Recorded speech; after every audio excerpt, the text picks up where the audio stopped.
आज आम्ही अशा ठिकाणी गेलो की तिथे खरोखर आहे की दिखावा आहे हे काही समजतच नव्हतं. माझी मावस बहीण थोड्याच अंतरावरून म्हणजे शिक्रापूरपासून जवळच राहिला होती. मग तिकडे पण आम्ही गेलो तर इथं बघा अनुराज, शौर्य आणि बहिणीची मुलगी असे तिघेजण पण खेळत होते. आणि जेवणाची वेळ झाल्यानंतर इथं काकांच्या शेजारी अनुराज जेवाय बसलेला आणि त्यांचं चाललं होतं जेवायचं. तर इकडं मावस बहीण नंतर ब्लाऊज म्हणजे शिलाई काम करते त्यामुळं ती ब्लाऊज शिवत होती. तिथून नंतर आम्ही निघालो वागेश्वर मंदिराकडे. तर रिक्षातूनच गेलो. तिथं गेल्यानंतर मंदिर एवढं मोठं होतं की ती बघून असं वेगळ्याच जगात आल्यासारखं वाटत होतं. तर हा नंदी आहे बघा. पूर्ण मंदिर असं काळं पाषाणच आहे. वाघोली येथील हे वागेश्वर मंदिर खूप प्रसिद्ध आहे. जुन्या काळातीलच मंदिराचं बांधकाम झालेलं आहे. पूर्ण पाषाण काळच आहे. आणि इथं जी मंदिरात पिंड आहे ती पण मी पहिल्यांदाच एवढी मोठी पिंड बघितली असेल. आणि इकडं त्रिशूळ पण आहे. आणि आम्ही गेलो होतो मंगळवारचं त्यामुळं म्हणजे जास्त गर्दी नव्हती. पण सोमवारी रांगेतच उभं राहावं लागतं अशी बहीण आमची सांगत होती. मग इथं थोडा वेळ आम्ही बसलो. अनुराजचं चाललेलं की हे काय आहे विचारत होता. त्यानं पहिल्यांदाच एवढी मोठी पिंड बघितली होती. आणि त्या मंदिराच्या शेजारीच इकडं बघा मोठं तळ आहे.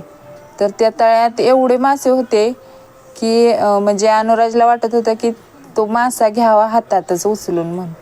म्हणजे त्याचं चाललं होतं की मम्मा घे तो मासा. तर त्याला इकडं दाखवलं पण की गेटला लॉक आहे आपल्याला आज जाता येत नाही. तरी त्याचं पूर्ण लक्ष त्या तळ्याकडंच, तळ्यातल्या माशाकडंच. नंतर असं आम्ही बाहेर आलो तर ह्या साईडला पण दरवाजा होता बाहेर पडण्यासाठी. तर पूर्ण मंदिर असं काळ्या पाषाणात बघितलं की जुन्या आठवणीच म्हणजे जुन्या काळातलंच आहे असं वाटतं. आणि हे शिखर आत्ता नवीन त्यांनी बांधलेलं आहे. आणि इकडं बघा मंदिराच्या पाठीमागून आम्ही इकडे आलो. बघितलं तर इथं तुकाराम महाराज, नंतर ज्ञानेश्वर माऊली, विठ्ठल रुक्माई आणि वारकरी संप्रदाय असं हुबेहूब वाटत होतं की ती प्रत्यक्षातच उभी राहिलेत म्हणून. इतके छान म्हणजे दृश्य आहे इथे.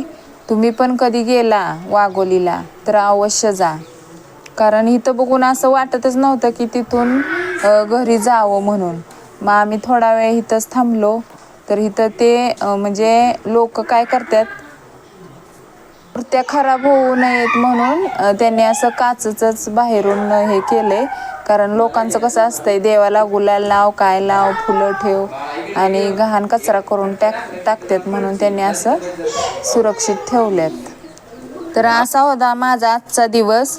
तुम्ही जर या परिसरात जवळ राहत असाल तर या मंदिराला म्हणजे महादेवाचं दर्शन घ्यायला नक्कीच जावा.